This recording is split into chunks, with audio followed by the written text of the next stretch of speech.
Okay, it's pretty hot here in Texas, and so I got these for Penny. These are like little booties for her to wear when we go outside. Look at that. Look how cute these little things are. And it says, what does it say? It says love on it. Let's try to put this on her little foot. Wait. Put your foot in there, baby. Oh. Okay, I gotta bring her over here to do it. She's usually pretty good about stuff. Let's see. I don't even know how to do it. But there. So there.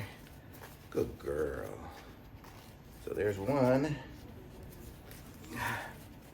Actually, I don't need to put them all on because we're not really going outside. It's nighttime. But this is going to be great for when it's super hot out, so she doesn't get her little feet in the hot pavement. So look at that. She's got 2 little booties on now. So we just need the other 2, and then she'll be good for going for a walk.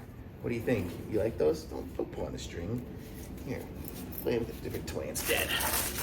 When she goes for walks, she's determined, so she wouldn't be playing with anything then. So, see, now that she's got another toy, she won't play with it either. So, super cool. She looks so cute with the little booties on. Look at that. There you go, Penny. You want me to take those off right now? Because we're not going to go anywhere. We'll save those for when it's hot out tomorrow. Thumbs up, though.